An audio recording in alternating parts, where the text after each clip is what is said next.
Hola, ¿qué tal? Bienvenidos nuevamente a mi canal secundario Suecia en Español. El día de hoy les voy a traer el video cápsula número 3 de las 4 cápsulas que les prometí al inicio de este canal, y en el cual vamos a hablar del número de reserva, conocido en sueco como el reservnummer. Les quiero contar que sobre este tema es muy difícil encontrar información. Inclusive la página oficial Skatteverket no tiene mayor detalle al respecto, entonces tuve que hacer un poco de investigación en varias páginas web, en la Cruz Roja inclusive, y lo que pude encontrar para darles un poco más de claridad se los voy a reseñar a continuación.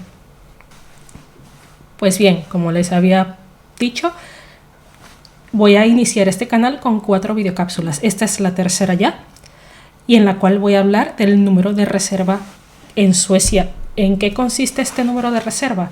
No es más que un número de identificación temporal que se utiliza para poder identificar a un paciente con su documentación de atención cuando falta un número de seguridad social o un número de coordinación. Esta información la encontré en la versión sueca de Wikipedia, pero la voy a explayar un poquito más a continuación. ¿A quiénes se les puede solicitar o se les puede otorgar este número? Como bien les había dicho, es un número temporal que no tiene nada que ver ni con el número de coordinación ni con el número personal. Si se quiere, como un número de seguridad social temporal para recibir atención médica en el país. Se le otorga primeramente a los solicitantes de asilo que no están registrados en el Folkbokföringen, que es el registro poblacional de Suecia, o que no tienen permiso de residencia mismamente. También se le puede otorgar a los recién nacidos, para quienes se debe publicar un registro separado. Aquí hay un punto importante: los recién nacidos sanos, da igual si la madre es local o extranjera, se asocian al personnummer de la madre, o al número de coordinación, o al LMA si la mujer es solicitante de asilo. Ya un bebé que requiere atención médica especializada o nació bajo una circunstancia de salud en particular, se le asigna un número de reserva. También se le otorga a las personas inconscientes, desorientadas o incapacitadas que no pueden identificarse por sí mismas. Me tocó presenciar un caso el verano pasado en un lago acá en Uppsala, donde una persona se metió al lago, le dio un golpe de calor, lo que se conoce médicamente como un síncope, y cuando llegaron los servicios médicos, a pesar de que su marido estaba allí con ella, no se le permitió a él identificarla con su personnummer. Entonces los paramédicos le asignaron en ese momento un número de reserva. Personas desorientadas, bien sea que están tomadas, drogadas, o que perdieron la conciencia por un ictus o alguna condición de salud que les genera en su momento un estado de inconsciencia, un desmayo mismamente. Si se le encuentra en la calle y no puede dar su número de identidad al momento, se le otorga también un número de reserva. O incapacitados que no pueden identificarse por sí mismos. Puede darse el caso en que una persona discapacitada para el habla y que se encuentre en la calle y no pueda ser identificada, también se le otorga un número de reserva. También se le otorga a pacientes que tienen derecho a muestreo anónimo según el reglamento 1986-198 sobre muestreo para infección por VIH. Esperemos que con el uso de algunas palabras aquí YouTube no me censure el canal. También se le otorga a pacientes que no quieren identificarse ni proporcionar un número de seguridad social. Yo presupongo que este es un caso en el cual, por ejemplo, hay una denuncia o va a haber una denuncia por violencia doméstica y la persona no quiere ser identificada en los registros públicos, y pues se puede solicitar un número de reserva. Si recuerdan de mi video anterior o de mis videos anteriores, el personnummer lo tiene que solicitar la persona, un número de reserva también puede solicitarte, pero un número de coordinación no. El número de coordinación lo tienen que solicitar las autoridades correspondientes. El número de reserva también se le otorga a pacientes cuyos médicos desean que solo los organismos de referencia puedan identificar a un paciente en particular. Aquí sí no encontré mucha información al respecto, pero yo supongo que es un poco más de lo mismo: un paciente que no desea ser identificado o que está en un programa de protección a testigos. Es lo que presupongo, no les puedo confirmar de qué se trata este caso en particular. También a foráneos o extranjeros que no tienen ni un número personal ni un número de coordinación. ¿En cuáles casos aplica? Por ejemplo, yo he conocido de personas que, estando acá en Suecia, no les llegó a tiempo el personnummer, tampoco tenían el número de coordinación, pero tenían que inyectarse la tercera dosis del COVID para viajar. Entonces, en esos casos, se les otorga también un número de reserva. En Uppsala particularmente el número de reserva para estos casos se compone únicamente de la fecha de nacimiento. ¿Cuáles son los principales componentes del número de reserva? Aquí voy a hacer un inciso importante. En videos anteriores les había explicado que tanto el número de coordinación como el número de identificación personal tienen un formato en específico aplicable a todo el país. El número de reserva es diferente y varía en función a la provincia. Les voy a explicar en más detalle. Tenemos un número de reserva con este formato. De acuerdo a la versión sueca del Wikipedia, un número de reserva debe consistir en la fecha de nacimiento, en el número de nacimiento, una letra de control y si el número de reserva se acompaña de un número de coordinación, tengo entendido que se le suma también el número 60. ¿Qué pasa aquí? Tenemos lo siguiente. Este es un número de reserva que yo me he inventado, es genérico. Y es lo que yo he entendido de acuerdo a lo que leí en Wikipedia. Tenemos lo siguiente. La fecha de nacimiento consistente en el año completo, el mes y el día. Porque aquí sí se toman las 4 cifras del año. Porque si se recuerdan, tanto el número de coordinación como el número personal pueden empezar por las últimas 2 cifras del año. El número de reserva tiene que comenzar con las 4 cifras del año. Eso sí es un formato específico de la ley de registro poblacional. Fíjense aquí, este es un número de reserva que me he inventado que es genérico. ¿En qué consiste? En, por ejemplo, una persona que nació en el año 70, que por alguna circunstancia se desmayó o le dio un golpe de calor o lo que sea, le tuvieron que dar un número de reserva en su momento. Esta persona nació en el año 1970, específicamente el 3 de octubre. El gobierno sueco a sus provincias les aconseja que dentro del formato haya una letra de identificación. No encontré si esa letra tiene que comenzar aquí o acá. Yo, por ejemplo, me estoy inventando que esta letra sustituye a la cifra de control, que si se recuerdan, la cifra de control es aleatoria y otorgada con el algoritmo del 1. Entonces, vengo yo, me invento acá la letra A. El penúltimo dígito del número de reserva tiene que ser sí o sí un número par para mujeres y un número impar para hombres. Ojo, sexo biológico con el que la persona nació. Ya el género es otra cosa. Y aquí, siendo que la persona nació en el año 1970 y este número se otorgó antes del nuevo formato del Person Number, aquí este número corresponde a la provincia en donde la persona nació.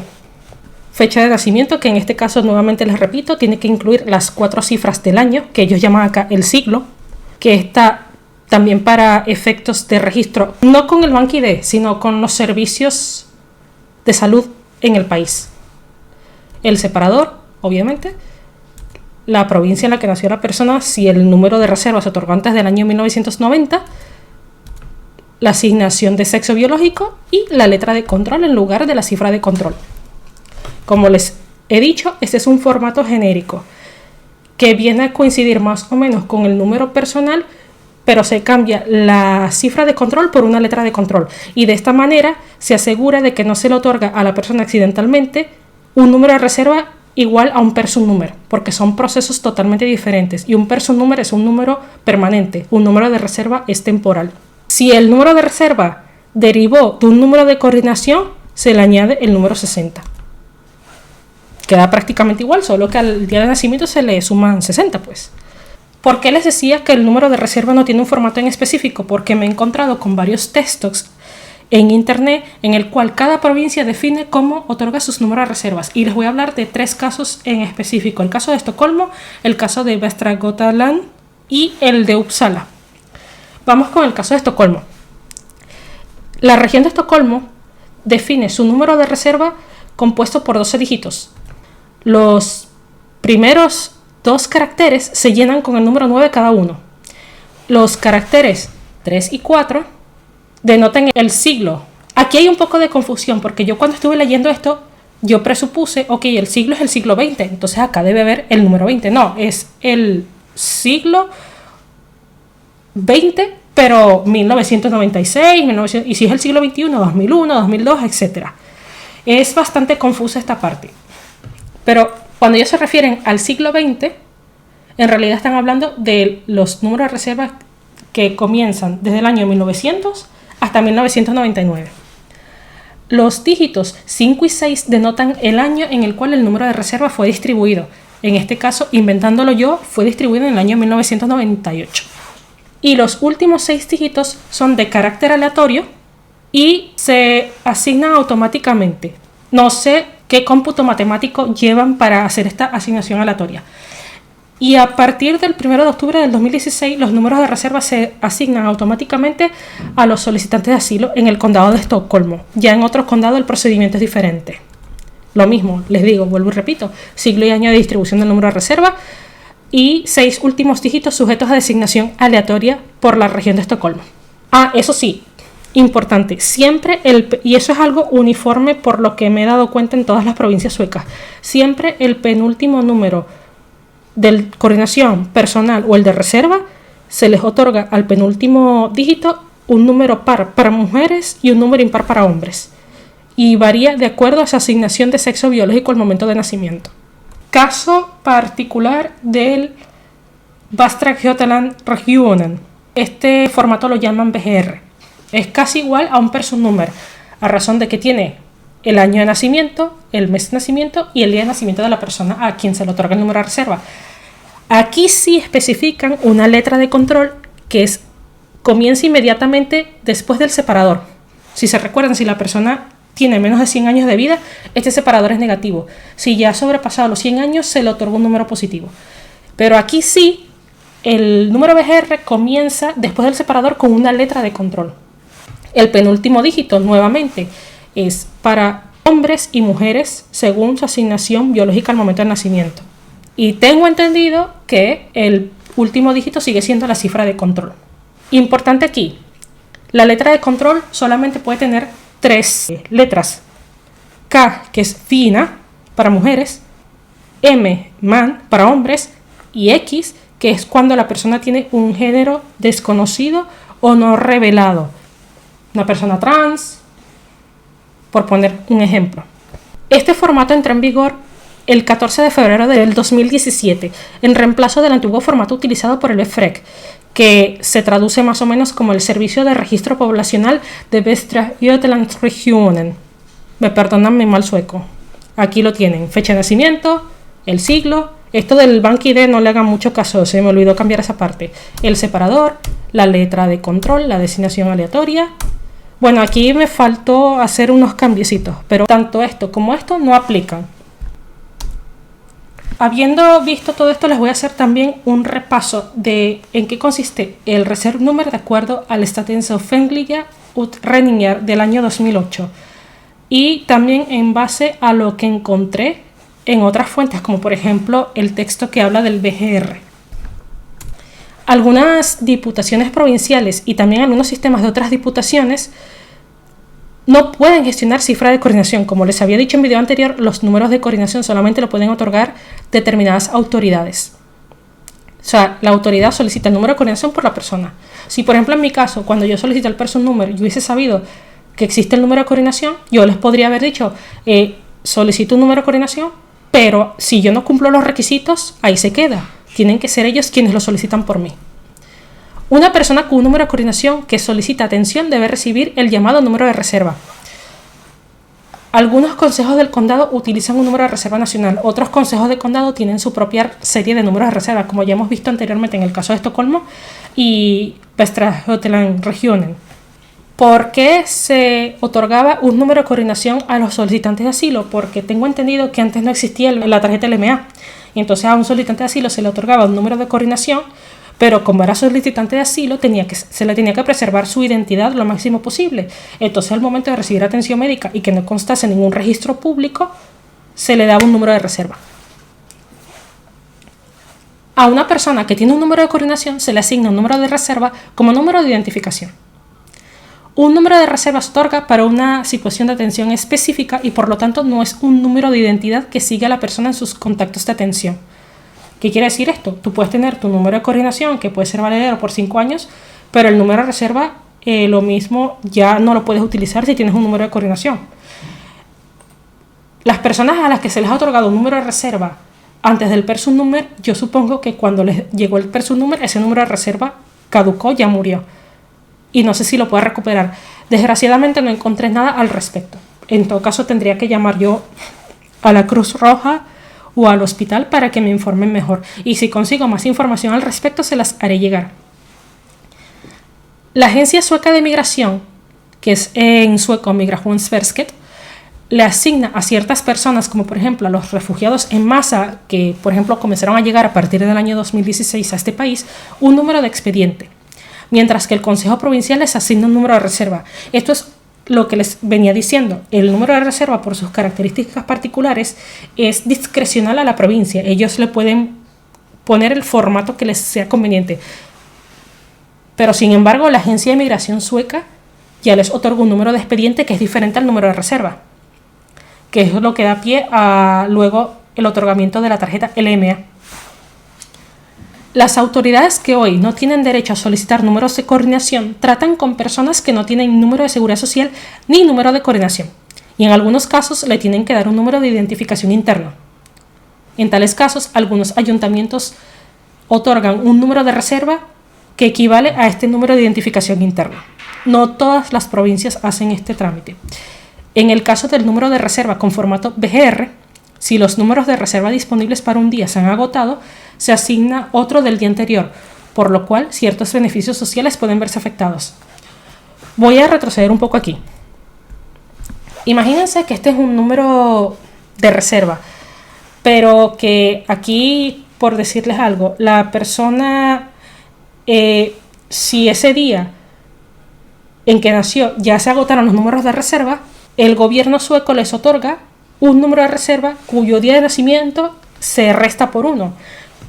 Total, que en vez de tener un número de reserva iniciando en 800906, va a ser en 800905.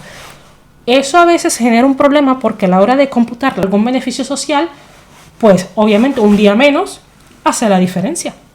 Les había comentado anteriormente y se los vuelvo a recalcar. Supe de un caso en Uppsala donde la persona necesitaba conseguir su tercera dosis del COVID para poder viajar fuera de Suecia.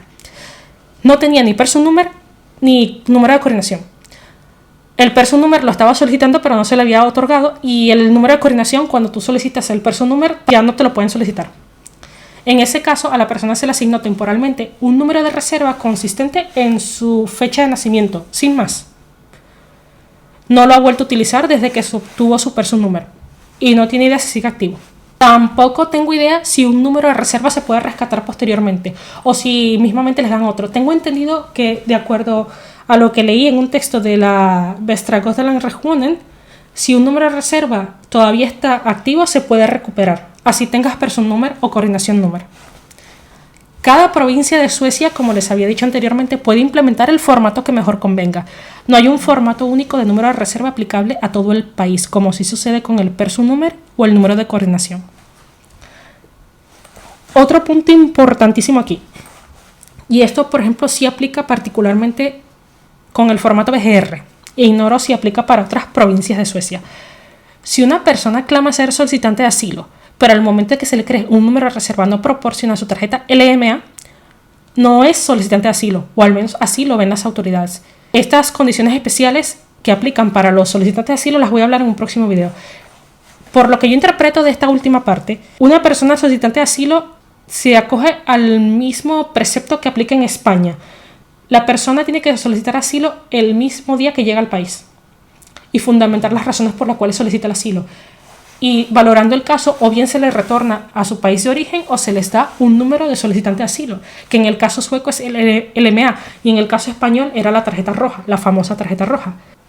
Pues bien, esto es todo por el video del día de hoy. El próximo video ya va a ser sobre el número de organización o el número de persona jurídica. Espero que con este video se les hayan clarificado muchas dudas sobre el número de reserva, y si no, pues pueden dejarme sus dudas y les contestaré en comentarios. Pues nada, esto es todo por hoy. Espero les haya gustado el video. Apoyen dando su like, compartiendo o activando la campanita de notificaciones para seguir creando más contenido. Y si no se han suscrito a mi canal, suscríbanse ya. Un beso y se les quiere. Chao, chao.